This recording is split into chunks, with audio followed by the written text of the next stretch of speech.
तीर्थ यात्रा को निकल गए। अब धुंधकारी ने 5 वेश्याओं को अपने घर में ला करके रख लिया। ये 5 वेश्या है पंच विषय, शब्द, रूप, स्पर्श, सुगंध और नेत्र। देखे अपनी दृष्टि से तो भगवान के स्वरूप को देखें, सब में मां की भावना से देखें, दोनों हाथों से भगवान का कीर्तन करें, भगवान की पूजा करें, स्पर्श करें, सुने कानों से तो भगवान के नाम का श्रवण करें, गंध ले तो भगवान के पुष्पों की माला की गंध ले, और वाणी से भगवान का नाम निकलता रहे। यही पंच विषय 5 वेश्याएं जिनको लाकर के धुंधकारी ने अपने घर में रखा। एक दिन राजा के यहाँ चोरी करने गया और बहुत सारा माल लेकर के आया और वेश्याओं को लाकर के दे दिया। इन पंच विषयों को जो अज्ञान पूर्वक भोगता है वही धुंधकारी है। और भोग भोगने वाला भोग नहीं भोग सकता, भोग स्वयं भोगा जाता है।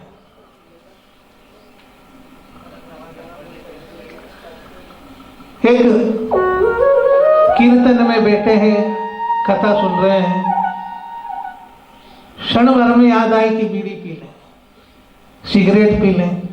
वो 2 इंच की सिगरेट 3.5 मन की काया के आदमी को उठा करके दूर ले जाती कि चल अभी 2 मिनट में आते हैं। इतना नशे के आदमी है। तो भोग भोगने वाला स्वयं भोगा जाता।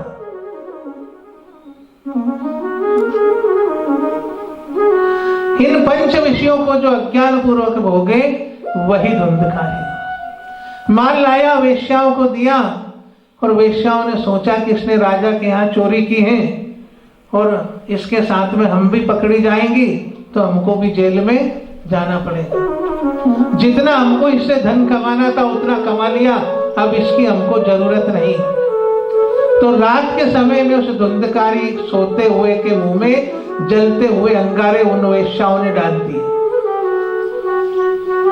जिसके कारण वो धुंधकारी मृत्यु को प्राप्त हो गया।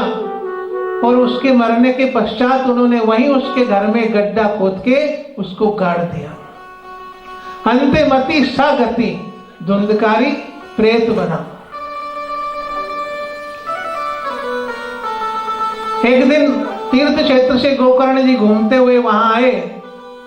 सोचा नगरवासियों से सुबह मिलूंगा, रात हो गई है, तो अपने पिता के यहाँ गए और वहीं पर रात्रि में उन्होंने विश्राम किया।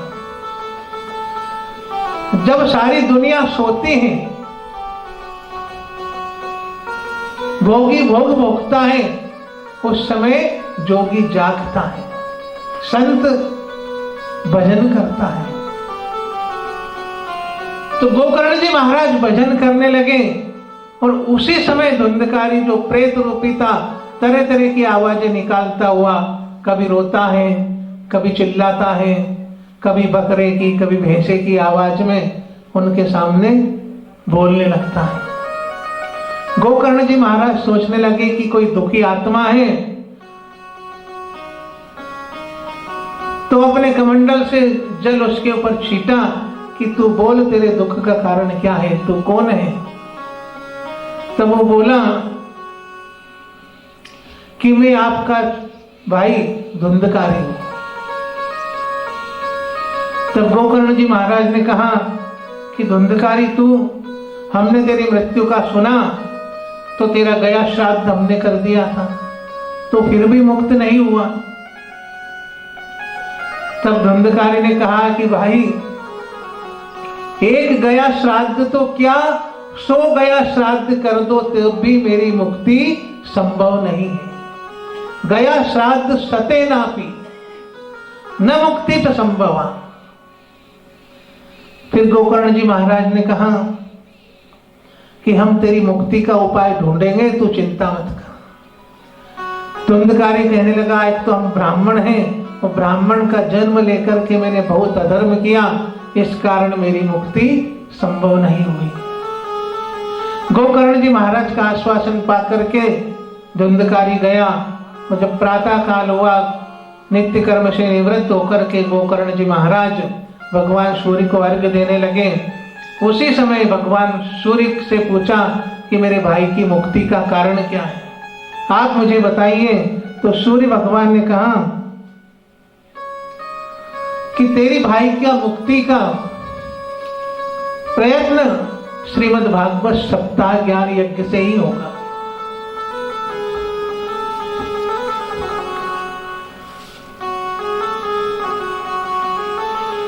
तब गोकर्ण जी महाराज ने कहा कि मैं किसके पास में जाऊं, मैं स्वयं गांव वालों को श्रीमद् भागवत कथा सुनाता हूं और मेरे भाई की मुक्ति का मार्ग प्रशस्त करता हूं। तब गोकर्ण जी महाराज ने श्रीमद् भागवत सप्ताह ज्ञान यज्ञ किया और 7वें दिन देवलोक से एक विमान आया और धुंधकारी को उसमें बिठा करके ले जाने लगा। तब गांव वाले बोले कि आपने भेद किया कि आपके भाई के लिए तो विमान आया और हमारे लिए तो कोई नहीं आया। तब गोकर्ण जी महाराज ने कहा कि मैंने भेद नहीं किया, कथा सबको एक जैसी सुनाई, लेकिन श्रवण भेद के कारण ऐसा हुआ है। धुंधकारी ने बिना कुछ खाए पिए 7 दिन तक कथा सुनी एक आसन से, क्योंकि प्रेत आत्मा थी इसलिए वो बांस में बैठा। पहले दिन की कथा सुनी, पहली गांठ चटक गई, इसलिए 7 दिन की गांठ उसकी चटक गई और धुंधकारी का जीवन मुक्त हो गया। किसी ने 2 समय भोजन खाकर के कथा सुनी, किसी ने 4 समय भोजन करके कथा सुनी, किसी ने एक पांव से बैठ करके सुनी तो किसी ने पालती मार करके बैठ के सुनी। कोई बैठा तो यहाँ है लेकिन चिंता है कि खेत में पानी निकल रहा है, कहीं इधर उधर नहीं चला जाए।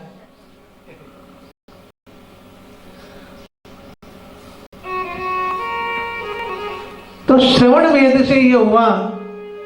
तब पुनः भादो मास के महीने में गोकर्ण जी महाराज ने दोबारा कथा की और सब गांव वालों की मुक्ति का मार्ग प्रशस्त किया।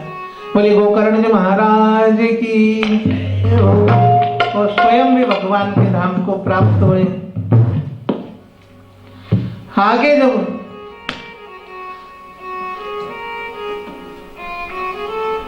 भागवत के महात्म्य है कि भागवत कथा कैसे सुने, नियम बताए हैं। एक समय भोजन करें, निराहार रहे, अगर हो सके तो, नहीं बने तो 2 समय भोजन करो, 4 समय करो, लेकिन कथा मन लगा करके सुनो। बाल ना काटे, नाखून ना काटे, झूठ ना बोले, पृथ्वी पर शयन करे, हो सके तो बिना जूते चप्पल के रहे, चटाई पर सोवे, गादी पर ना सोवे, झूठ ना बोले। ये सब नियम भागवत सप्ताह श्रवण के हैं। अब इसमें से जितने जो पालन कर ले, वो पालन केवल आप पे नहीं, वो हमारे पे भी लागू होते हैं। केवल करवाने वाले पे, सुनने वाले पे नहीं, कहने वाले पे भी ये नियम लागू है। इसलिए जगदीश भगवान जितना नियम पालन कर रहे। मैंने बोला कि कल 11 है, तो तुम्हारे पिताजी कहने लगे कि 11 को ना भी मत लीजो, नहीं तो वो रोटी खा ले वो, और न्यू 2 बजे तक नहीं खा।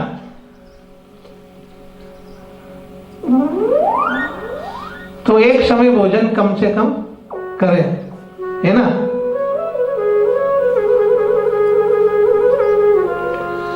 और इधर नारद जी की कथा का विश्राम हुआ, जहां हरिद्वार में कथा चल रही थी। और कथा विश्राम के समय सभी देवता वहां उपस्थित हुए। उद्धव जी भी आए, वो कांसा बजाने लगे। सुखदेव जी महाराज आए, उन्होंने भी अपना प्रवचन दिया। भक्ति पहले से विराजमान थी। भगवान विष्णु, शिव, ब्रह्मा जी, सब देवता वहां पर आए। प्रहलाद स्तरधारी तरल गतितया चोद्धवा कांक्षधारी वीणाधारी सुरर्ष स्वर कुशलतया राग करता अर्जुनो भवत। इंद्रो वादिन मृदंग जय जय सुकराकार धननेते कुमारा यथाग्रे भावभक्ता सरसचनया व्यासपुत्रो बभूव। सभी देवी देवताएं और कथा समापन पर नारद जी की भूरी भूरी प्रशंसा करने लगे कि आपने परोपकार के लिए ज्ञान यज्ञ किया। तब नारद जी ने कहा कि भगवान आप मुझे एक वरदान दीजिए कि आज के बाद जहां पर भी श्रीमद् भागवत की कथा हो, राम कथा हो, वहां पर आप अंतिम दिवस में जैसे आप मेरे यहाँ पधारे, आप सभी भक्तों के यहाँ भी पधारना। और भगवान श्री हरि प्रतिज्ञाबद्ध है, नारद जी को वचन दिया है, अंतिम दिन विश्राम दिवस के समय किसी ना किसी भी मनुष्य के रूप में भगवान अवश्य आते हैं। बोले द्वारिकाधीश भगवान की जय हो। अंत में कहा सदा सेव्या श्रीमद्भागवती कथा यस्य श्रवण मात्रेण हरिश्चित्तम समायते। कि श्रीमद् भागवत की कथा हमेशा सुनते रहना चाहिए। ये नहीं कि आज यहां सुन ली, कल दूसरी जगह सुनने नहीं गए। ये जो समझता है कि यही कथा है बार बार क्या सुनना, तो उसको रामचरितमानस में तुलसी जी ने सर्पों के भवन का निवास बताया है। उसके कान को,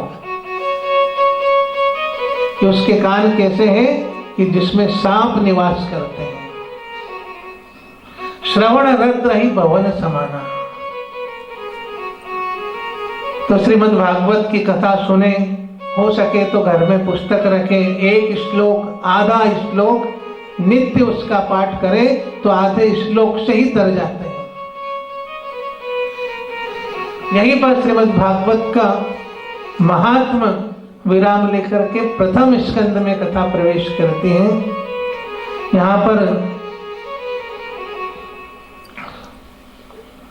व्यास जी महाराज ने मंगलाचरण किया है। जन्माद्यस्य यतोऽन्वयादिरतश्चार्तेषु विद्यास्वराट् तेने ब्रह्महृदाय आदिकवये मुह्यन्ति यः सूरयः तेजो वारिमृदां यथा विनिमयो यत्र त्रिसर्गो मृषा धाम्ना स्वेद सदा निरस्तकुहकं सत्यं परं धीमहि। केवल सत्य की प्राप्ति कराने वाला श्रीमद् भागवत है। इसको किसी देवी देवता का नाम नहीं दिया कि एक देवता की है, 24 अवतारों की कथा है। अगर किसी एक देवता का इसको नाम देते तो उस देवता को जो मानते हैं वो लोग दावा करते कि हमारी ग्रंथ है।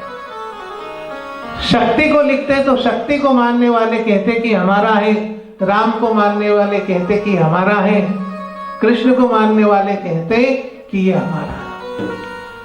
इसलिए केवल सत्य, सत्यम परम धीमहि, सत्य को प्राप्त कराने वाला है।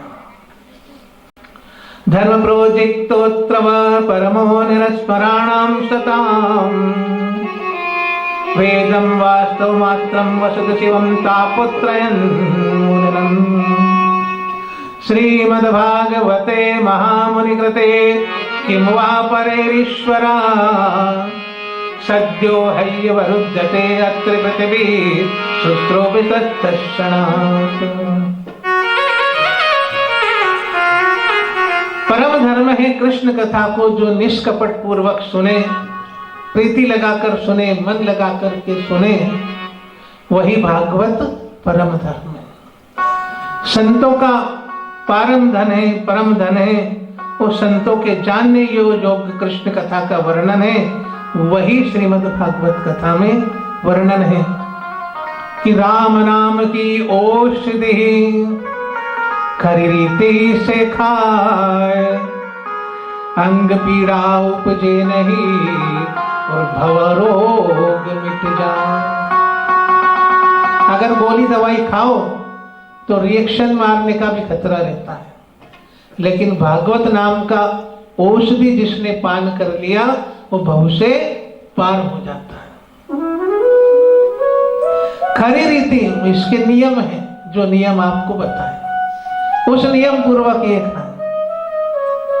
सुखदेव जी कहते हैं निगम कल्प तरोर गरितम फलम सुख मुखाद्रव संयुतम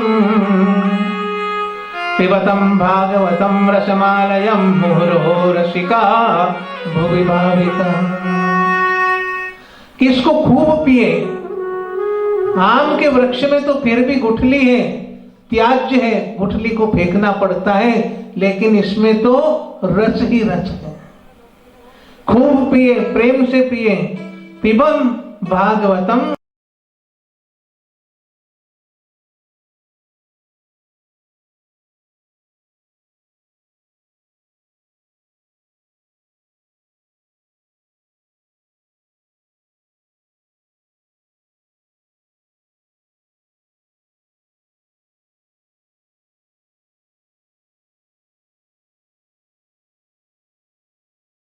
रसमालयम।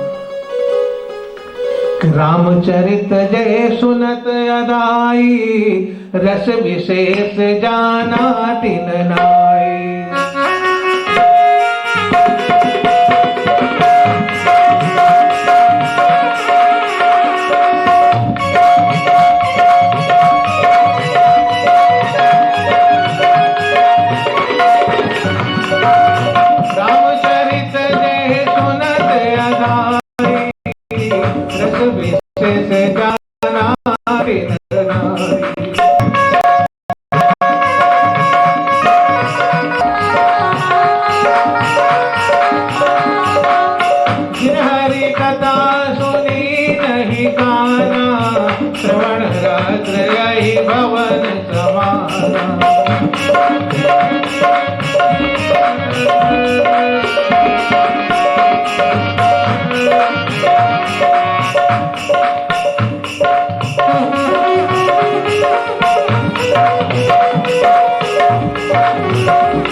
कि भगवान मानव के लिए परम धर्म क्या है, ये आप बताइए।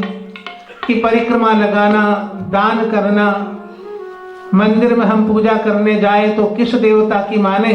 आजकल तो जगह जगह कई देवी देवता प्रकट हो गए, फिर किसको माने। वेद में परमात्मा का नाम अजन्म है, तो भगवान कभी राजा दशरथ के पुत्र बनकर आए, कभी वसुदेव देवकी के पुत्र बनकर के आए।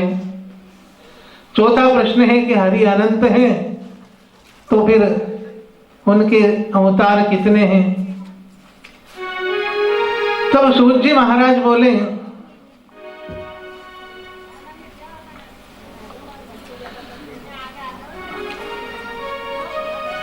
कि आपने बड़े अच्छे प्रश्न किए हैं। एक बार गोकुल में भगवान कृष्ण राधा जी के साथ विराजमान थे। उसी समय एक तोता उड़ता हुआ वहां आया और राधा राधा का कीर्तन करने लगा। तो राधा जी ने उस तोते को बड़े प्रेम से पकड़ करके गोदी में बिठाया और कहा, कृष्णम वदति वत्स, बेटा कृष्ण कहो। और कृष्ण नाम की शिक्षा उस तोते को राधा जी से मिली।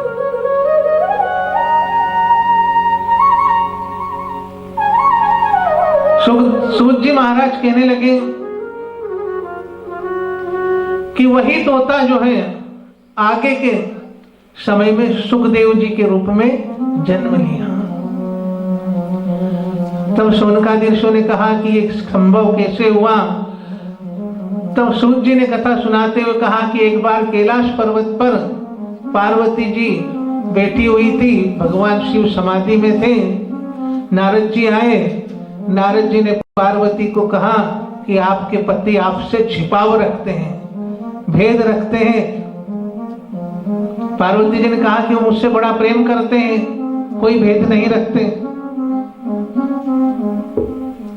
तब नारद जी ने कहा कि उनके गले में जो मुंड की माला पड़ी है उसका भेद आज तक आपको बताया कि वो तो नहीं बताया। तब जैसे ही भगवान शिव समाधि से जागे, राम राम सुमिरन करने लगे और पार्वती जी ने सोचा कि शिव जी जाग गए हैं, तो उनकी पूजा करने गई। उनसे पूछा क्रोध करके कि आप मेरे से भेदभाव रखते हैं। तब शिव जी ने कहा कि हमने तो आपसे कभी कुछ छिपाया ही नहीं देवी, लेकिन तुम ये बताओ कि यहाँ कोई आया था क्या। पार्वती जी ने कहा कि नारद जी आए थे। समझ गए, बोले कि क्या प्रश्न है तुम्हारा, हमारी नजर से तो हमने कुछ नहीं छिपाया। तब पार्वती जी ने कहा कि आपके गले में जो मुंड की माला पड़ी है इसका राज क्या है। भगवान शिव कहने लगे कि ये मुंड की माला ऐसी वैसी नहीं है, ये तुम्हारे ही मुंड है। तुमने इतने जन्म धारण कर चुकी हो और जब भी जन्म होता है तो तुम्हारा मुंड मैं धारण कर लेता हूं जब तुम इस पृथ्वी से जाती हो। तो पार्वती जी ने कहा कि आप अभी तक जीवित हैं और मेरे इतने जन्म हो चुके हैं। तब भगवान शिव ने कहा कि मैं अमर कथा जानता हूं। पार्वती जी ने कहा कि वो अमर कथा मुझे भी सुननी है। तब भगवान शिव ने एकांतवास किया, सारे पशु पक्षियों को वहां से भगाया और अमर कथा पार्वती जी को सुनाने लगे।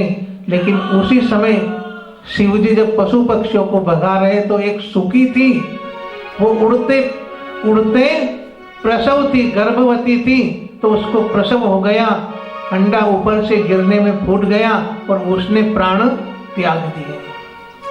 लेकिन जैसे ही शुरू कथा हुई तो उस कथा के प्रभाव से फूटे हुए अंडे में प्राण आ गए और उसने एक सुख के बच्चे का रूप धारण कर लिया और वो एक कोटर में जाकर के छिप गया।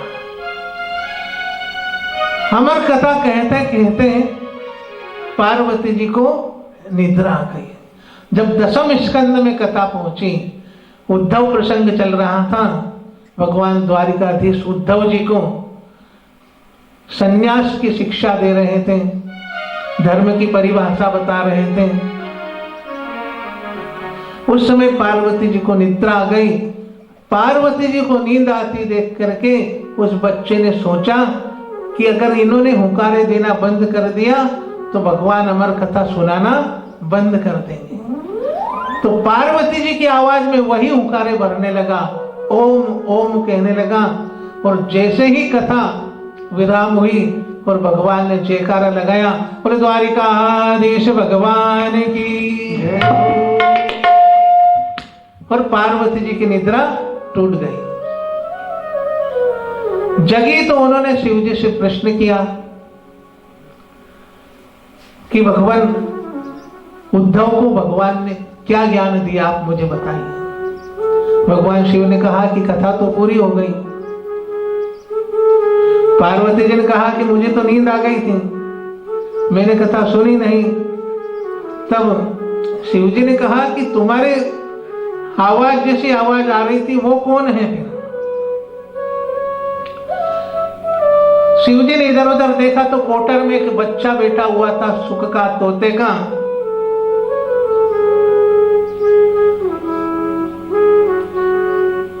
उसको मारने के लिए त्रिशूल लेकर के भगवान शिव उसके पीछे दौड़े।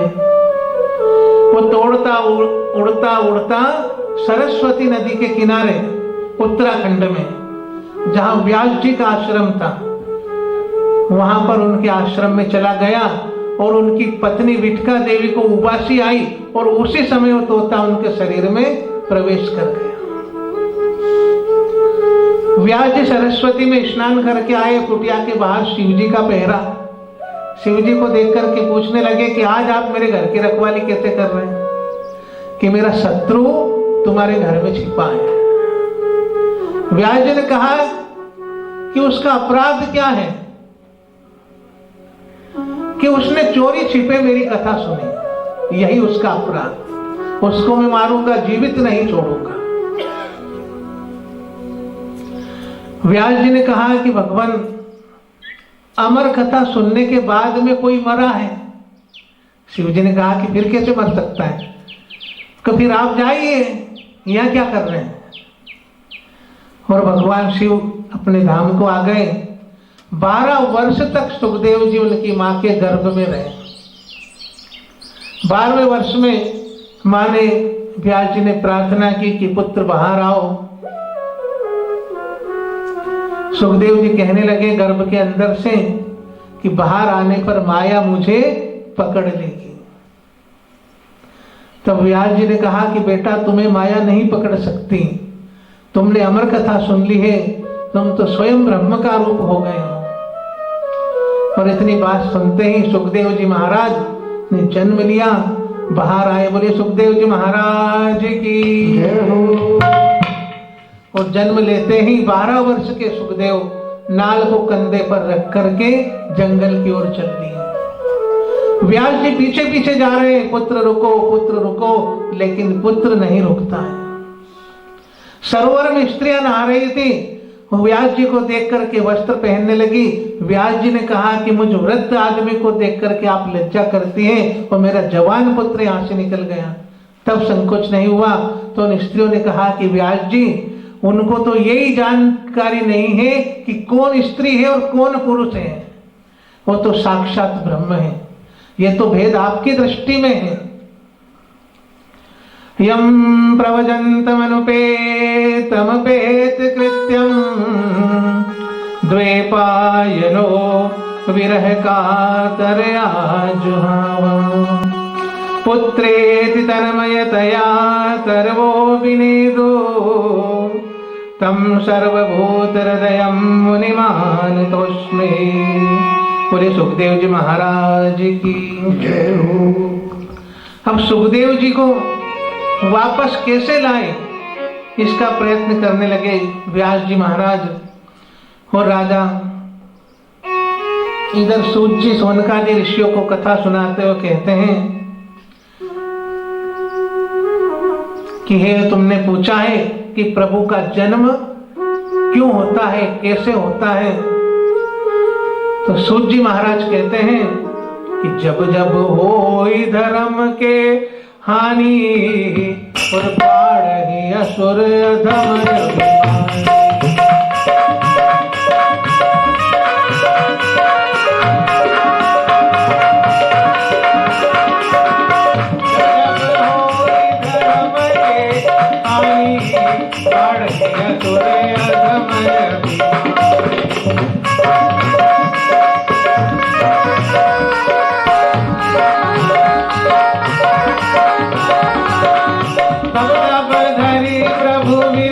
शरीरा हरि कृपा निधि सज्जन पीरा।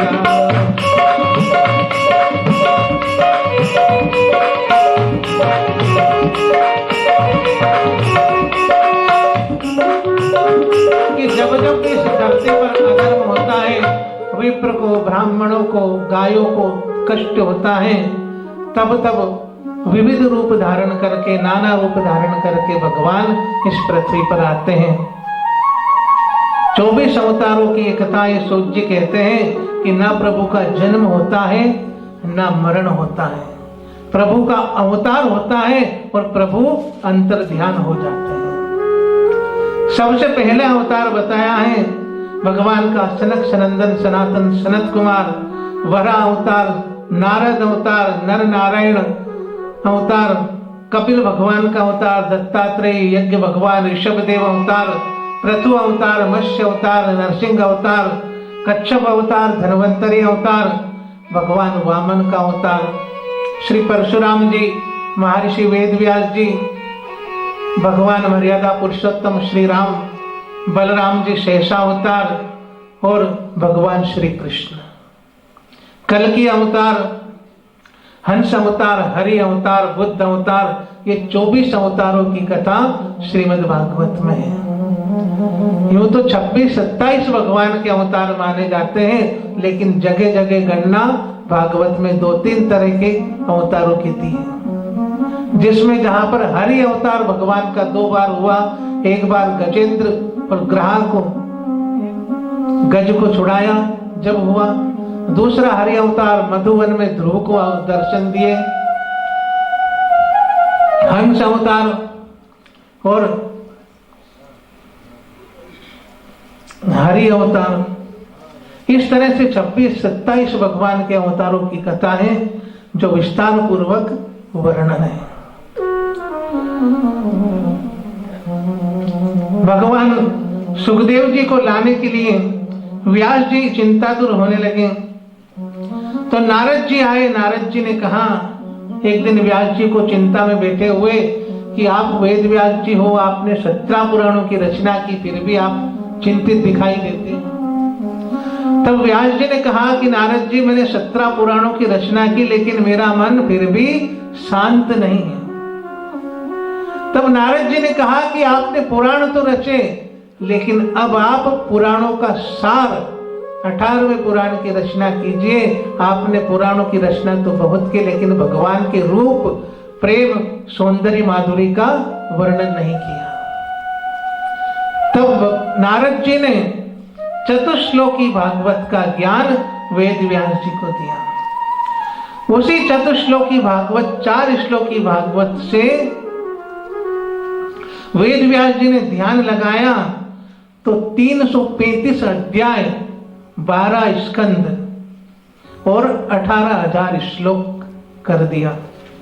और भगवान वेद व्यास ने श्रीमद् भागवत की रचना की। अब रचना तो हो गई, इसका जन जन में प्रसार कैसे हो, तो अपने पुत्र सुखदेव जी की याद आई।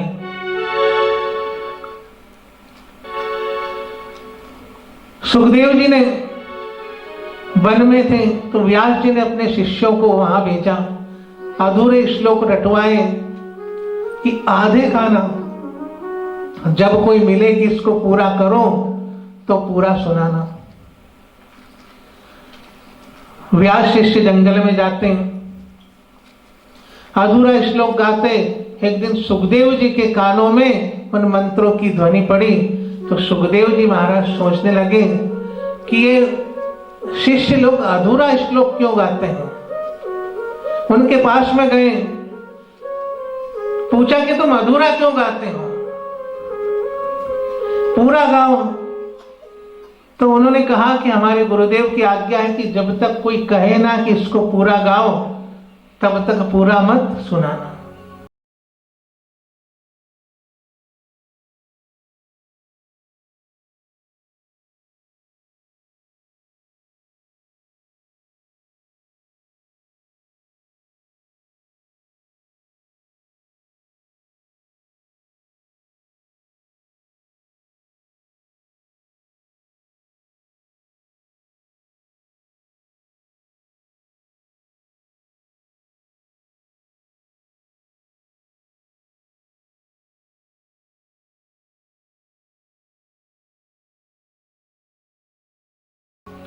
सुखदेव जी ने कहा कि आप पूरा गाओ, मैं आपको बोलता हूं। तो व्यास शिष्यों ने फिर उस श्लोक को पूरा गाया कि वरहा पीड़म नटवर वपुः कर्णयो कर्णिकारम विभ्रद्वासः कनककपिशं वेदयन्तीं च मालाम् रन्ध्रान् वेणोरधरसुदया पूरयन् गोपवृन्दैः वृंदारण्यम सुपदरमणम प्राविशद्गीत कीर्ति।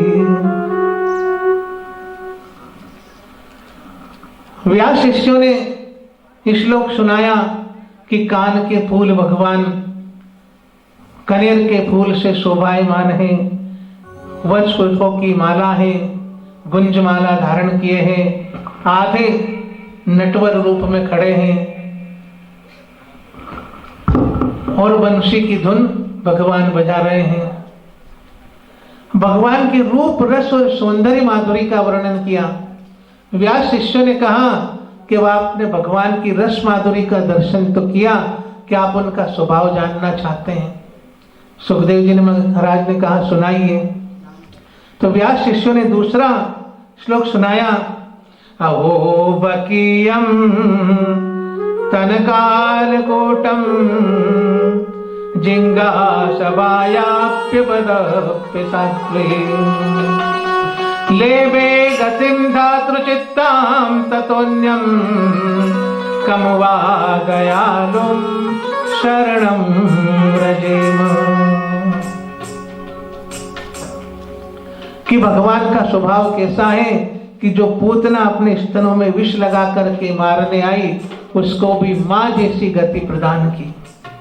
ये मेरे भगवान का स्वभाव है। और सुखदेव जी महाराज अपने पिता वेदव्यास के यहाँ गए आश्रम में, वहां पर श्रीमद् भागवत की शिक्षा ग्रहण की और जब शिक्षा पूरी हुई, ज्ञान प्राप्त कर लिया, तो उनको सुनने वाला श्रोता भी मिल गया राजा परीक्षित के जैसा। आगे कथा में वर्णन करते हुए सूत जी महाराज कहते हैं कि राजा परीक्षित के वंश में ऐसे महारथी पैदा हुए जिनके ऊपर भगवान श्री कृष्ण की कृपा बनी रही। तो सौनकादि ऋषियों ने कहा कि आप पहले हमें वह कथा सुनाइए। तब सूत जी महाराज ने कहा कि महाभारत के 18वें दिन के युद्ध का समय था, संध्या की समय थी। दुर्योधन पल पल अपनी आयु को गिनता हुआ जी रहा था, अपनी मृत्यु को याद कर रहा था। और उसी समय उसका मित्र अश्वत्थामा वहां आया, कहने लगा कि हे मित्र, जिसने तेरी दुर्दशा की है उसको मैं निर्वंश कर दूंगा, वंश को समाप्त कर दूंगा। होकर के चला रात्रि समय में, तो जहां पांडव लोग सोए हुए थे उस कक्ष में आज भगवान ने पांडव पुत्रों को सुलाया और पांडव को दूसरे ले जाकर की जगह सुलाया। दिखने में समान थे, कुमार अवस्था थी, युवा अवस्था थी, तो अपने पिता के समान दिखाई देते थे। अश्वत्थामा समझ नहीं पाया कि पांडव सो रहे हैं या उसके पुत्र सो रहे हैं। गया क्रोध रूपी तलवार निकाली और 5 पांडव पुत्रों की सिर के काट करके हत्या कर दी। 5 सिरों को लेकर के दुर्योधन के पास में आया कि मैंने तुम्हारे शत्रुओं को मार दिया। पहले तो दुर्योधन को भी आश्चर्य हुआ कि पांडव को इसने कैसे मार दिया, उसको विश्वास नहीं हुआ। तो उसने कहा कि जरा शीश दिखाओ। तो शीश को लेकर दुर्योधन के पास में गया और जैसे उस मस्तक को दुर्योधन ने दबाया तो चूरा हो गया। दुर्योधन ने कहा कि अश्वत्थामा, तुमने बहुत गलत काम किया, ना तो हम कौरव रहे और ना बचेंगे पांडव, और तूने तो हमारा वंश ही खत्म कर दिया। अब हमारे श्राद्ध कौन करेगा, पानी कौन पिलाएगा, पिंडदान कौन करेगा? दुखी तो दुर्योधन भी बहुत हुआ, लेकिन आने वाला हमारा श्राद्ध करे, पिंडदान करे, इस आशा में ना रहे, अपना पिंड स्वयं दान कर दे। हमारा पिंड है ये शरीर, इसमें तुलसी की माला, रुद्राक्ष की माला भगवान के नाम की डाल लें, भगवान का निष्काम भाव से भजन करें। अगर हमने हमारा शरीर रूपी पिंड भगवान को दान कर दिया, हमारे हाथों अपना पिंड दान कर दिया, तो फिर बाद में कोई पिंड दान करे या ना करे आवश्यकता नहीं रहती। और माला नहीं डाली, भगवान का नाम ना लिया, तो जैसे बड़े शहरों में वो नगर निगम वाले ढूंढते रहते हैं आवारा कुत्तों को पकड़ने के लिए, ऐसे यमराज के दूत भी घूमते रहते हैं। जिसके गले में माला नहीं वो यमपुरी जाता है। माला एक पहचान है, जैसे कुत्ते के गले में बेल्ट बंधा होता है कि उसका कोई मालिक है। किसी भी देवता की माला है, रुद्राक्ष की हो, तुलसी की हो, चंदन की हो, मोती की हो, यह निशानी है।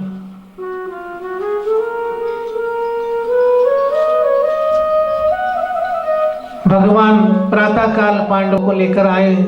द्रौपदी को जब मालूम पड़ा कि मेरे पुत्रों की हत्या हो गई, तो द्रौपदी बहुत दुखी हुई। द्रौपदी जमीन की तरफ मुंह करके रो रही है। 5 पुत्रों की माता, जिसके 5 पुत्र मारे गए हैं, और वो भी रात्रि में सोती हुई अवस्था में मारे गए हैं, उस मां की आज अवस्था क्या होगी।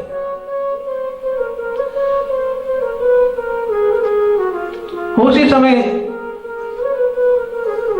अर्जुन ने प्रतिज्ञा की कि जिसने भी तुम्हारे 5 पुत्रों को मारा है उसका वध मैं करूंगा, नहीं तो मैं आत्महत्या कर लूंगा। अर्जुन प्रतिज्ञाबद्ध हुए, भगवान कृष्ण को लेकर के चले। जब मालूम पड़ा कि अश्वत्थामा ने पुत्रों की हत्या की है, तो अर्जुन को आता हुआ देख करके अश्वत्थामा ने ब्रह्मास्त्र छोड़ा। अब ब्रह्मास्त्र चलाना जानता है, लेकिन उसको वापस बुलाना नहीं जानता। जब ब्रह्मास्त्र छोड़ा तो उसके तेज से अर्जुन जलने लगा। अर्जुन भगवान से प्रार्थना करने लगा कि हे द्वारिकाधीश बचाइए, न मालूम कौन से तेज की अग्नि मुझे जला रही है। भगवान द्वारिकाधीश ने कहा कि हे अर्जुन, अश्वत्थामा ने ब्रह्मास्त्र छोड़ा है, तुम भी ब्रह्मास्त्र छोड़ो। तुम्हारे गुरु से तुमने दोनों विद्याएं प्राप्त की हैं, तुम्हारे ऊपर कृपा है, तुम चलाना भी जानते हो, छोड़ना भी जानते हो, तो अपने ब्रह्मास्त्र का उपयोग करो और फिर दोनों ब्रह्मास्त्र को तुम अपने पास में बुला लो। अर्जुन ने भगवान की बात सुनकर प्राणायाम किया, आचमन किया और ब्रह्मास्त्र का संधान किया। फिर दोनों ब्रह्मास्त्र आपस में ऐसे टकराए जैसे पृथ्वी पर प्रलय होने वाला हो। फिर भगवान की आज्ञा पाकर दोनों ब्रह्मास्त्र का अर्जुन ने अपनी ओर खींच लिया और अश्वत्थामा को बंदी बना करके ले आए। अब भगवान यहां परीक्षा लेते हैं कि इसको मारो, लेकिन ब्राह्मण है, मारे कैसे। जब द्रौपदी के सामने अर्जुन अश्वत्थामा लेकर आया, द्रौपदी से कहा अर्जुन ने कि तुम्हारे अपराधी को मैं तुम्हारे सामने लाया हूं, क्या आज्ञा है देव। द्रौपदी ने ऊपर नजर उठाकर के देखा तो गुरुपुत्र अश्वत्थामा सामने है। द्रौपदी ने कहा कि ये गुरुपुत्र, कि यही तुम्हारा अपराधी है, इसी ने तुम्हारे 5 पुत्रों को मारा है। लेकिन फिर भी द्रौपदी ने उस 5 पुत्र के हत्यारे के ऊपर दया दिखा दी। अगर कृष्ण करुणा के सागर हैं, तो द्रौपदी दया की देवी है।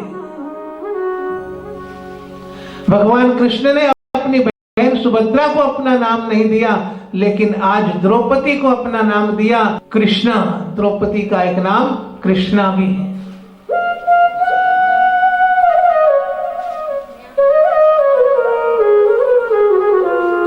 द्रौपदी कहने लगी कि मुंचता मुंचता मेषः, छोड़ दीजिए। मुंचता मुंचता मेषः 2 बार कहा कि इसको छोड़ दो, छोड़ दो। अर्जुन ने कहा, भीम ने कहा कि इसने तुम्हारे पुत्रों की हत्या की है, गुरुपुत्र है तो क्या हुआ। द्रौपदी कहने लगी कि मैं एक संसार की माता, मैंने अपने पुत्र खोए हैं, मुझे कितना दुख है, मैं जानती हूं तुम संसार की दूसरी माता को दुखी करना क्यों चाहते हो। मुझे मेरे 5 पति का सहारा है, मैं तो जीवन निकाल लूंगी, लेकिन इसके तो पिता भी शांत हो गए युद्ध में, महाभारत के आचार्य द्रोण। इसकी माता कैसे जीवित रहेगी। एक मां के दुख से तुम दूसरी माता को दुखी मत करो, छोड़ दो। अब चाबी उलझ गई, अगर मारे तो ब्राह्मण, ना मारे तो अर्जुन को प्रतिज्ञाबद्ध होकर के अपनी प्रतिज्ञा भ्रष्ट होती है। दूसरा कोई उपाय नहीं है। भगवान श्री कृष्ण से निवेदन किया तो भगवान श्री कृष्ण ने कहा कि आतताई को मारना चाहिए, लेकिन दूसरे शब्द कहा कि ब्राह्मण है तो मारना भी नहीं चाहिए। तो युधिष्ठिर और भीमसेन बड़े प्रसन्न हुए कि हमारे पक्ष में फैसला आया कि मारना है, लेकिन तुरंत भगवान ने कहा कि ब्राह्मण है तो मारना नहीं। अर्जुन और उलझन में पड़ गया कि अब करे तो क्या करे। भगवान से कहा कि आप ही कोई रास्ता दिखाइए।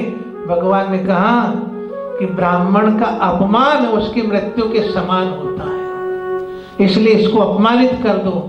तो उसके मस्तिष्क की मणि निकाल ली और आधे सिर के बाल मुंड दिए, अपमानित करके उसको वहां से भगा दिया।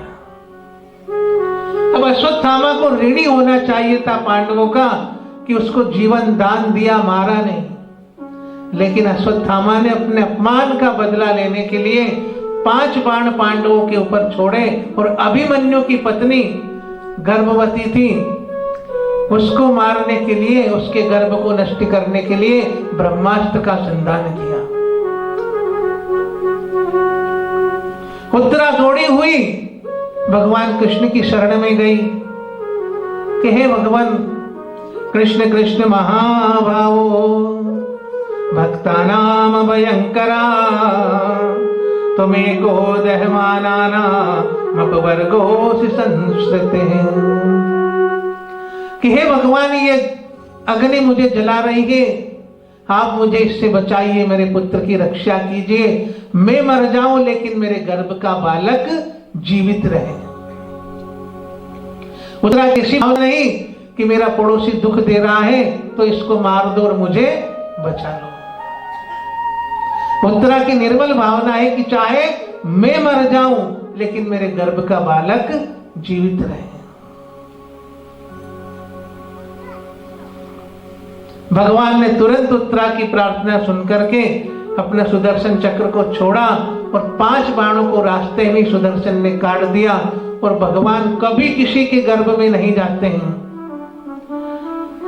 देवकी को गर्भ का आभास कराया, कौशल्या जी को गर्भ का आभास कराया, लेकिन गर्भ में गए नहीं। लेकिन आज वही भगवान अपने भक्त की रक्षा करने के लिए उत्तरा के गर्भ में नाक के द्वारा, श्वासों के द्वारा उसके उदर में प्रविष्ट हो गए और गर्भ में बालक की उस ब्रह्मास्त्र से रक्षा की।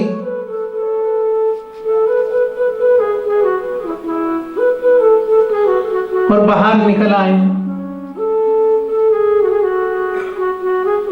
और फिर जाने का बोला भगवान ने कि हे बुआ आज्ञा दीजिए। तो कुंती बुआ जानते हैं कि ये साधारण मनुष्य नहीं है, तो आज वो भगवान से प्रार्थना करती हैं कि नमस्ये पुरुषं त्वाधर्मिश्चरं प्रकृते परम अलक्ष्ये सर्वभूतानां अंतर्बहिर्वस्थितम्। प्रार्थना का नमस्कार से प्रारंभ है और नमस्कार से ही अंत है।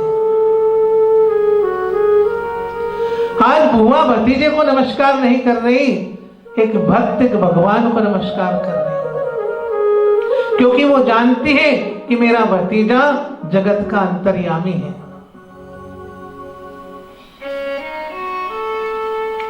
बुआ ने कहा कि मैं आपसे वरदान मांगना चाहती हूं। तो तो भगवान ने कहा कि बुआ मांगो, आज तक आपने जीवन में कभी कुछ नहीं मांगा। कुंती कहती है कि विपदा संतु नाशस्व तत्र तत्र जगद्गुरो भवतो दर्शनम यस्यात् पुनर्भवर न दर्शनम। कि सुख के माथे शिल पड़े हृदय से जाए, बलिहारी व दुख की जो पल पल नाम जपाए। कि हे भगवान, मैं आपसे एक वरदान चाहती हूं कि अगर आप जाते हो तो मुझे वरदान दीजिए। जो कुंती ने अपने जीवन में मांगा वो आज तक कभी इस जगत के मनुष्य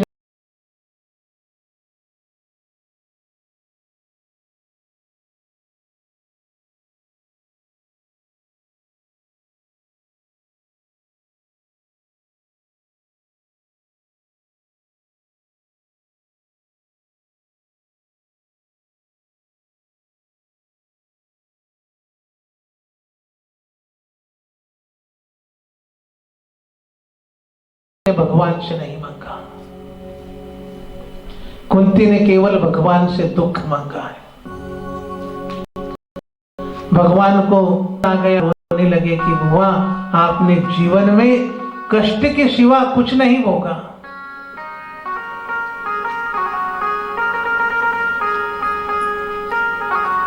वसुदेव जी की बहन थी कुंती, लेकिन राजा भोज के यहां गोद दे दी गई बचपन में। और जब सब देवताओं की आराधना सीखी अपने गुरु से, तो भगवान सूर्य की परीक्षा लेने के लिए सूर्य को बुलाया। तो सूर्यदेव ने कहा कि मैं ऐसे नहीं जाता हूं। तो एक पुत्र प्रदान किया, लेकिन कहा कि तेरा कुंवारापन खत्म नहीं होगा। रात्रि में उस बच्चे को गंगा नदी में बहाया। वही कर्ण हुआ। विवाह हुआ तो पति का सुख प्राप्त नहीं हुआ। देवताओं की आराधना करके पुत्रों को जन्म दिया।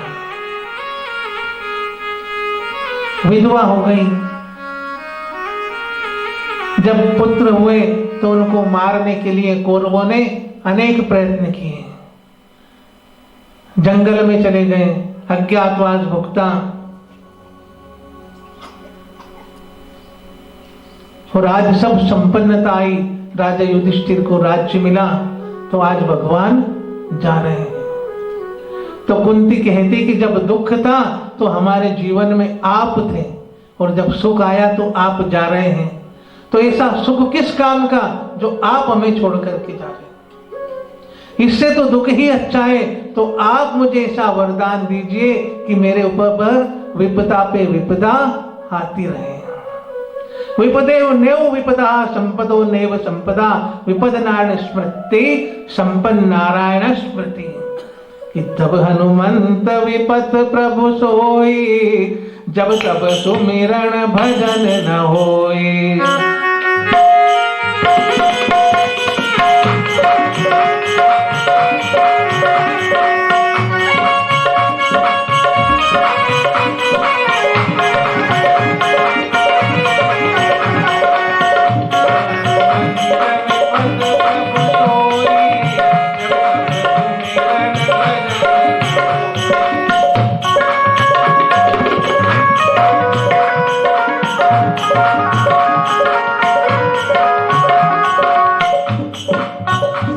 और माता कुंती भगवान से प्रार्थना करने लगी कि हे प्रभु, आप मुझे केवल विपदा दीजिए और आपके चरणों में मेरी प्रीति हमेशा के लिए बनी रहे।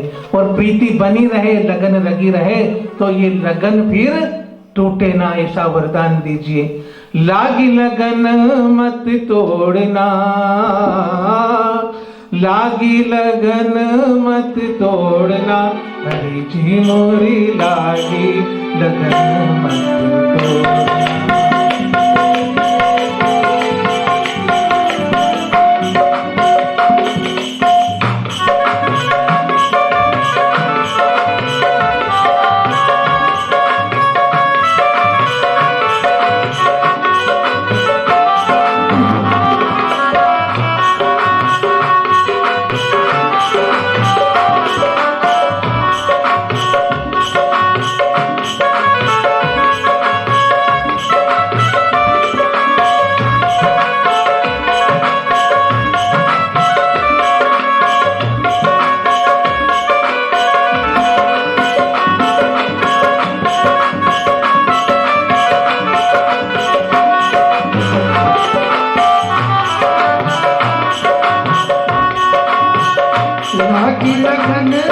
मत तोड़ना लागी लगन मत तोड़ना प्रभु जी मोरी लागी लगन मत तोड़ना जी मोरी लागी लगन मत तोड़ना।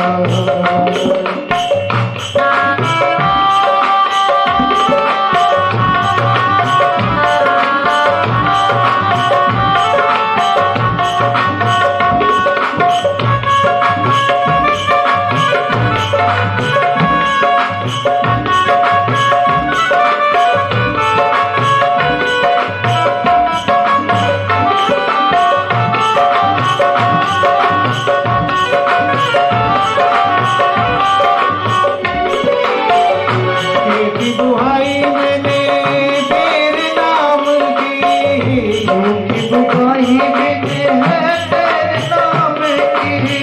खेती बुहाई मैंने तेरे नाम की,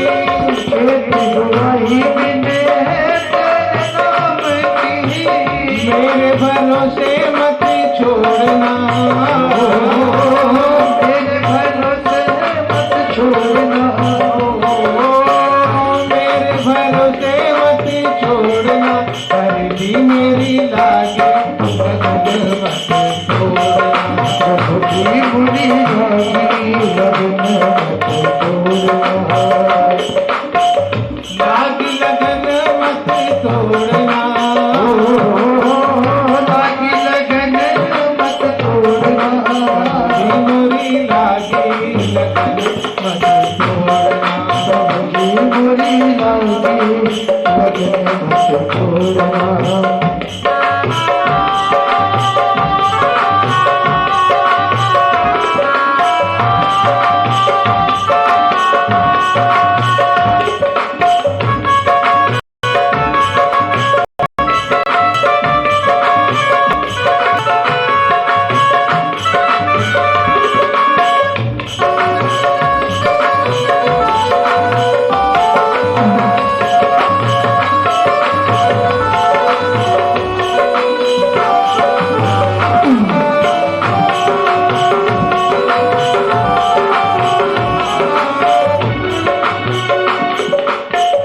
जल है गहरा नाव पुरानी, जल है गहरा नाव पुरानी, जल है गहरा,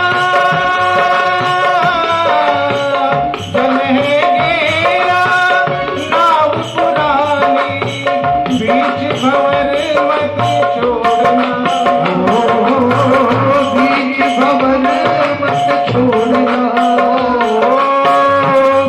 भंवर मत छोड़ना, हरि जी मोरी लागे लगन मत छोड़ना, प्रभु जी मोरी लागी लगन मत तोड़ना, लागी लगन मत तोड़ना, लागी लगन मत तोड़ना, हरि मोरी लागे लगन मत तोड़ना,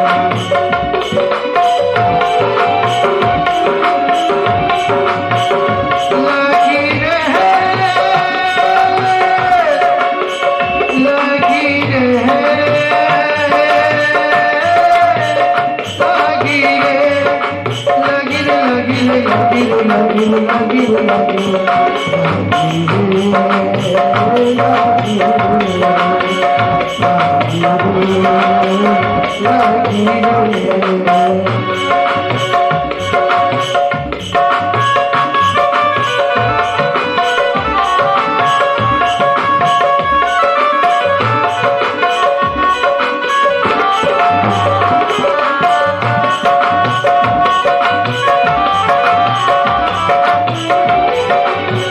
तू ही मेरा सेठ है तो ही साहूकार है, तू ही सेठ मेरा तू ही साहूकार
प्रभु जी मोरी लागी लगन तुझको, हरि मोरी लागी लगन तुझको।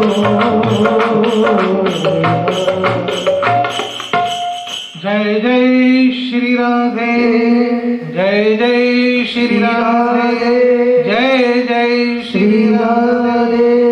श्रीमद् भागवत महापुराण की जय। कुंती की प्रार्थना से भगवान रुके तो युधिष्ठिर पांडव आदि सब समझे कि हमारे कारण रुके,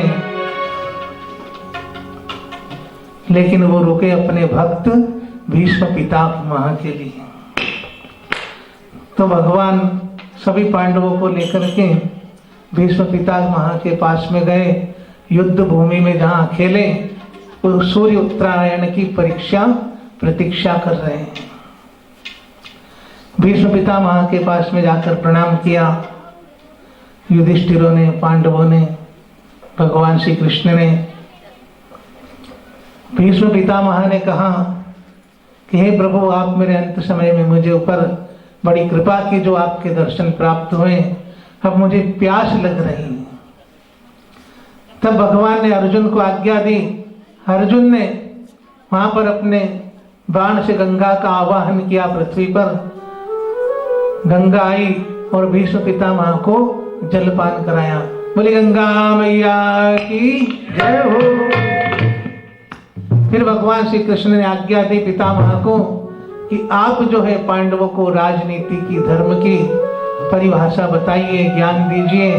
तब भीष्म पितामह ने धर्म का उपदेश दिया राजा युधिष्ठिर को कि धर्म पर राजा को चलना चाहिए, राजा के क्या कर्तव्य हैं। और विष्णु सहस्त्र नाम का पाठ युधिष्ठिर को सुनाया।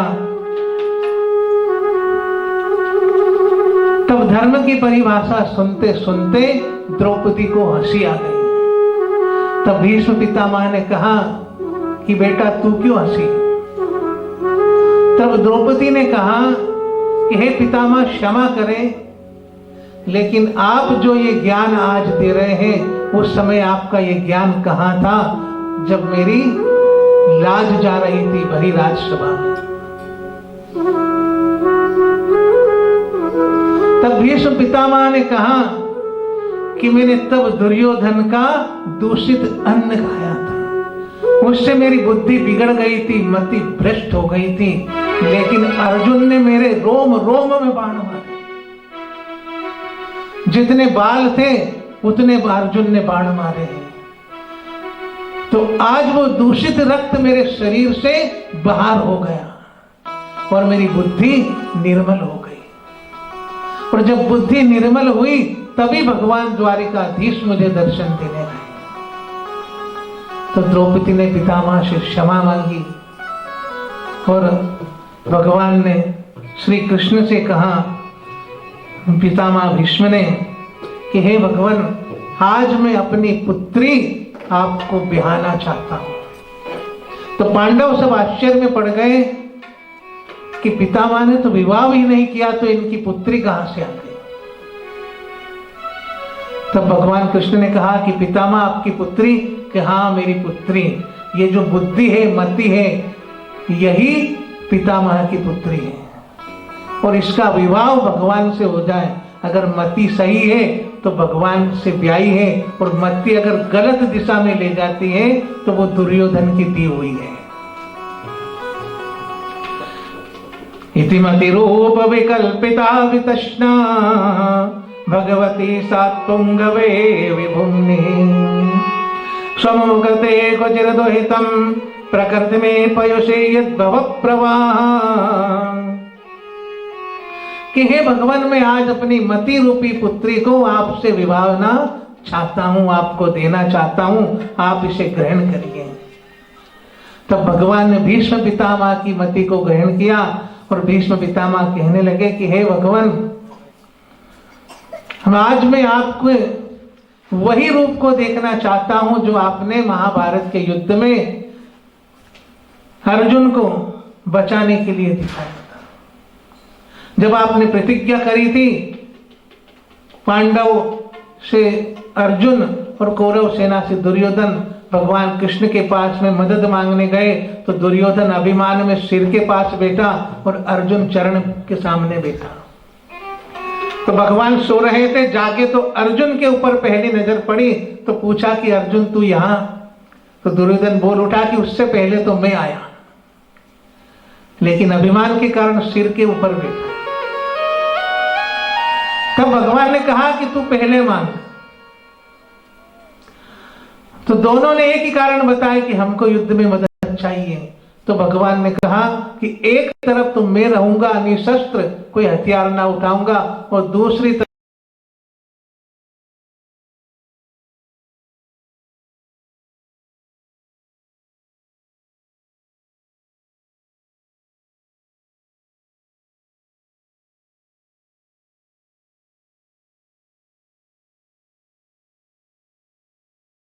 तरफ मेरी 23 अक्षौणी सेना रहेगी, जिसको जो चाहिए मांगिए।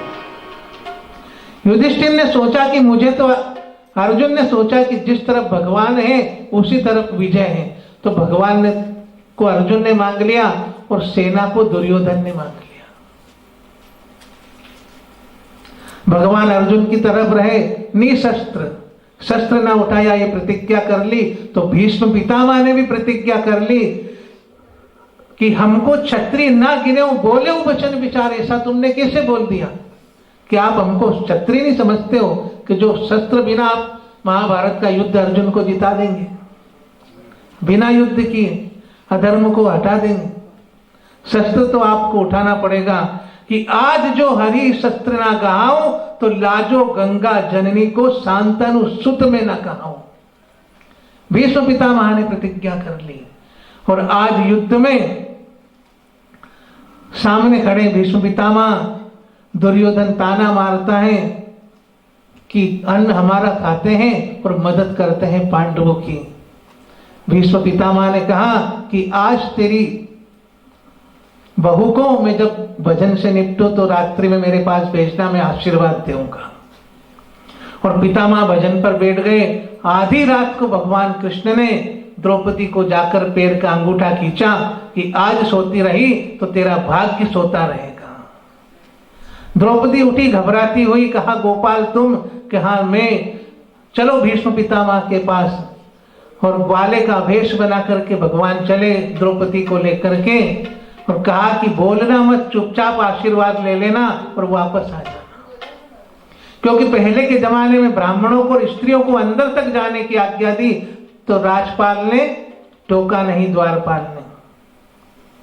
द्रौपदी चली गई और भजन से जैसे निवृत्त हुए भीष्म पितामह द्रौपदी को आशीर्वाद दिया कि अखंड सौभाग्यवती भव।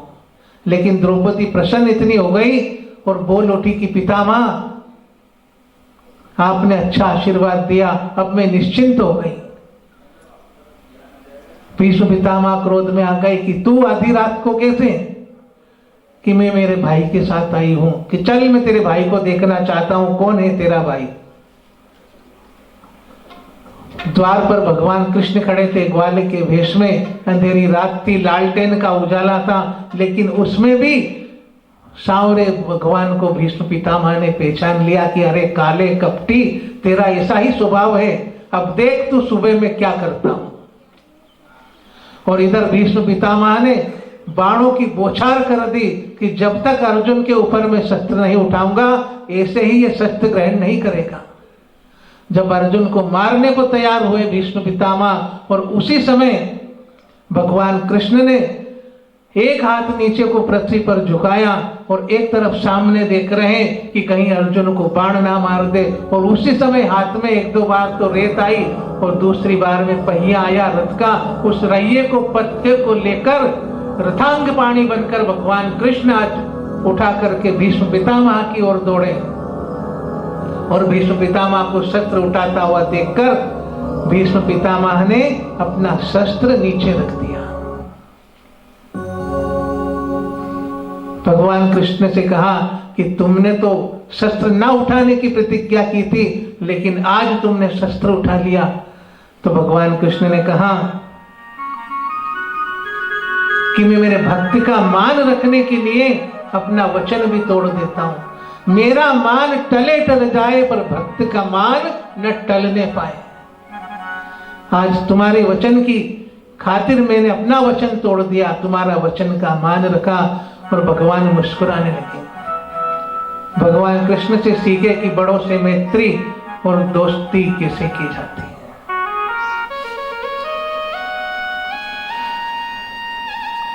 वही रूप आज भगवान ने पितामह को दिखाया है। पितामह प्रार्थना करने लगे कि देहांत काले तुम सामने हो, मुरली बजाते मन को लुभाते।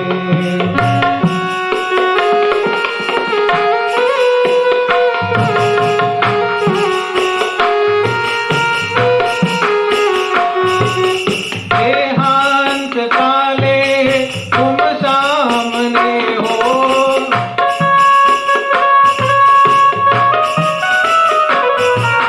मुरली बजाते मन को लुभाते।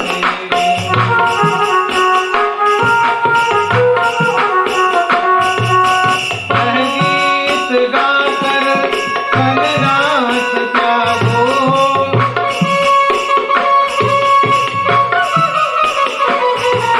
गीत गाकर कलनाथ त्यागो, गोविंद नामो धर्मार्थ में।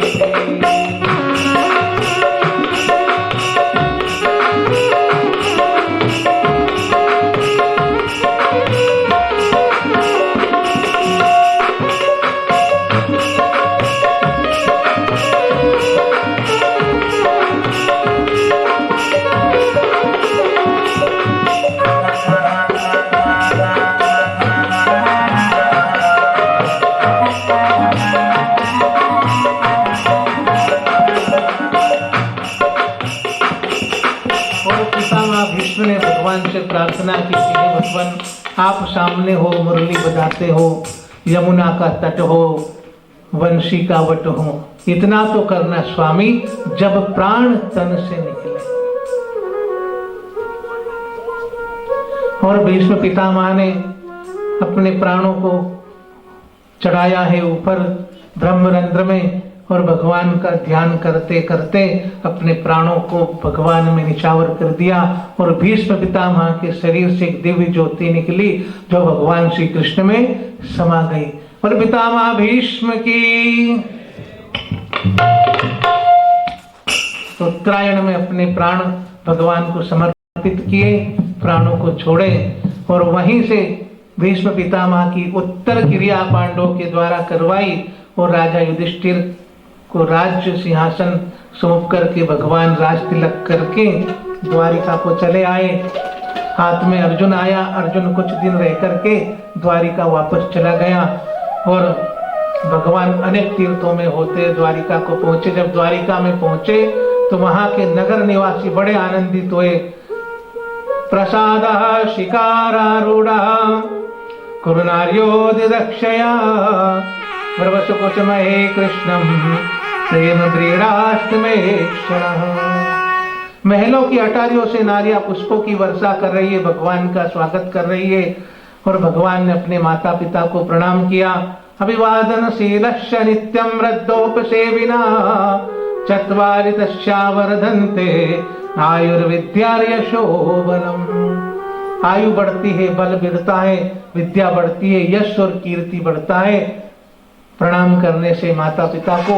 इसीलिए भगवान राम प्रातः काल उठ के माता पिता को शीश नवाते थे। और भगवान कृष्ण ने भी यही किया। सब नगरवासियों से अनेक रूपों में मिले। जैसे राम जी सब नगरवासियों से एक साथ एक क्षण में मिल लिए थे, अनेक रूप धारण करके, उसी तरह नगरवासियों से मिले। इधर समय बीता और कुछ समय पश्चात उत्तरा के गर्भ से एक बालक का जन्म हुआ। वो बालक जिसकी गोदी में जाता उसी की मुंह की तरफ देखता, परीक्षा करता कि गर्भ में जिसने मेरी रक्षा की, कहीं ये तो नहीं, कहीं ये तो नहीं। तो इसलिए उसका नाम परीक्षित पड़ा। बोले परीक्षित महाराज की।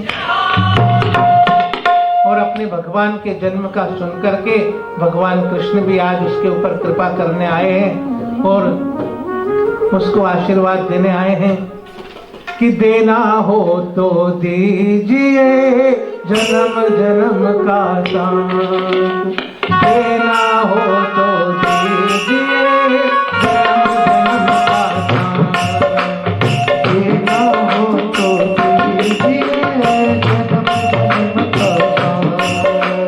सिर पर रख दो प्रभु जी, मेरे सिर पर रख दो गुरुवर, अपने ये दोनों हाथ, देना हो तो दीजिए जन्म जन्म का दान।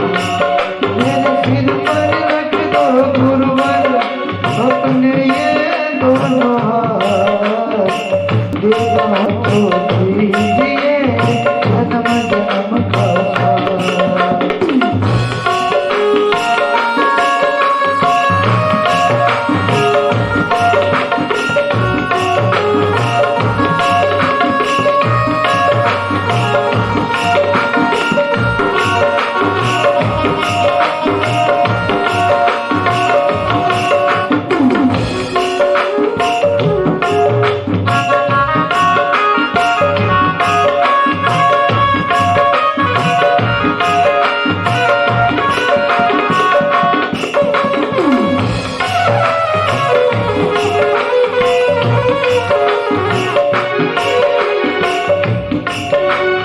झुलस रहे हैं गम के धूप में, प्यार की छैया तू कर दे। झुलस रहे कब की धूप में, प्यार की छैया कर दो। बिन माझी के नाव चले ना, अब पतवार पकड़ ले तू। बिन माटी के नाव चले अब पतवार पकड़ लो। मेरा रास्ता रोशन कर दो, मेरा रास्ता रोशन कर दो। छाई अंधियारी रात, देना हो तो दीजिए जन्म जन्म का दान।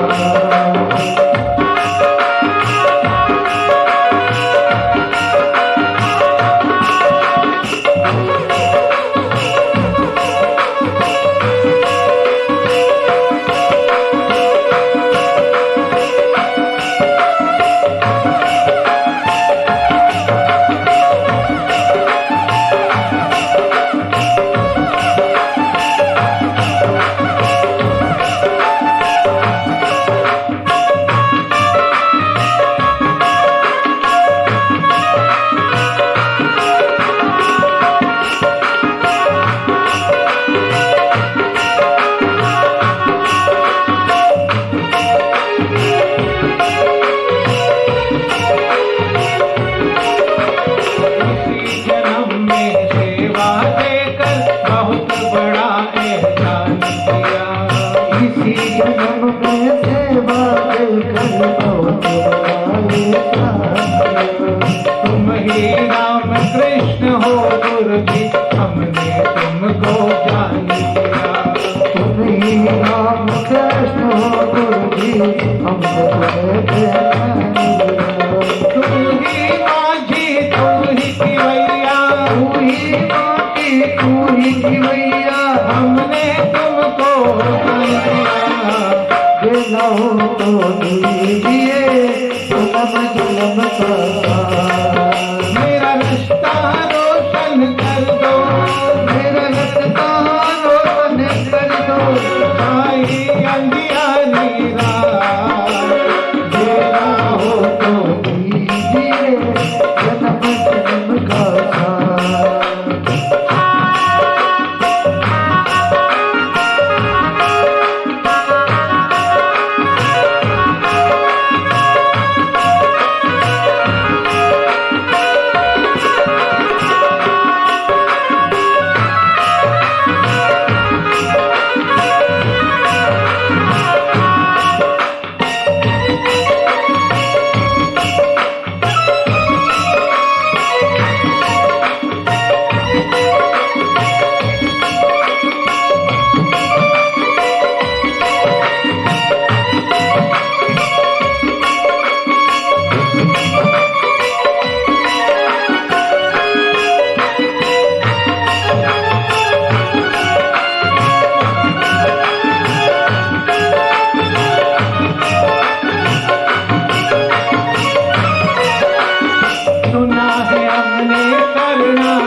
ऐसा हमने क्या मांगा जो देने में हिचकाते हो। ऐसा हमने क्या मांगा जो देने में घबराते हो। चाहे देखो कैसा बनवारी, चाहे जैसा रख दो गुणवर, बस होती रहे मुलाकात।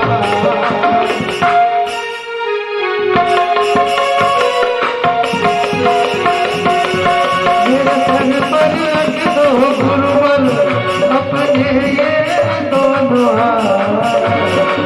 देखा हो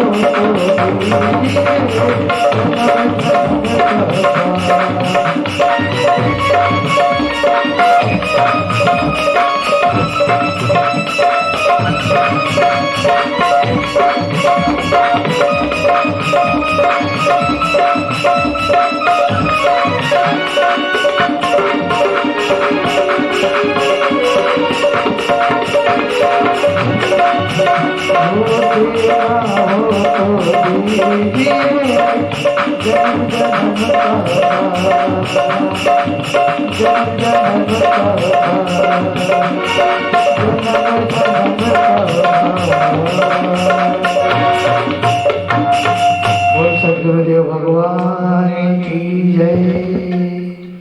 और इधर भगवान श्री कृष्ण ने परीक्षित को आशीर्वाद दिया, सिर पे हाथ घुमाया और हमारे ऊपर भी भगवान श्री कृष्ण का हाथ और हस्त आशीर्वाद बना रहे और हमारे सदगुरुदेव का आशीर्वाद हमारे ऊपर बना रहे। उनकी बड़ी कृपा है, बड़ा स्नेह है और उनसे सिर्फ यही मांगे कि हम साथ रहे जन्मों तक, बस होती रहे मुलाकात। आपका आशीर्वाद रहे। बस इसी आशीर्वाद के साथ में आज की कथा को यहीं विराम करेंगे। कल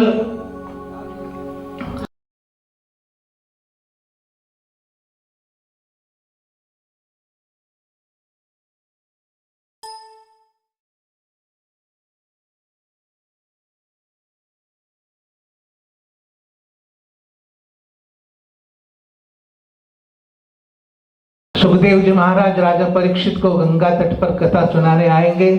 राजा परीक्षित को श्राप होगा और भी कपिल भगवान का अवतार की कथा विवरण होगा।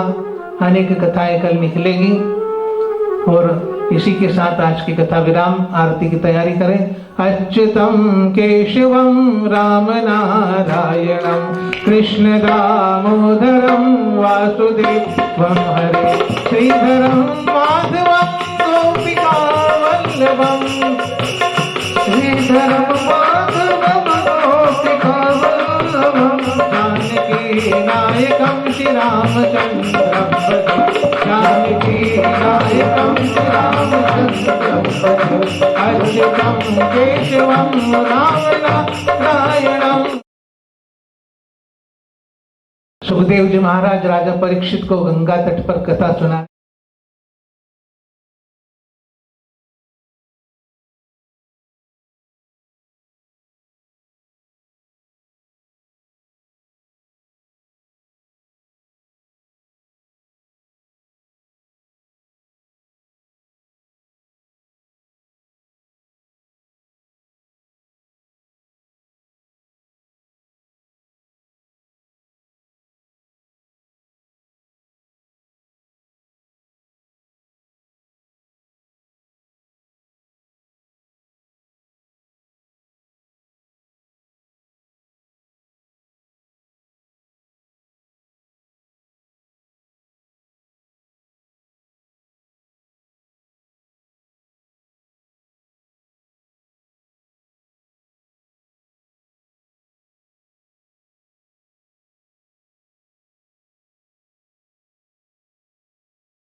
सुखदेव जी महाराज राजा परीक्षित को गंगा तट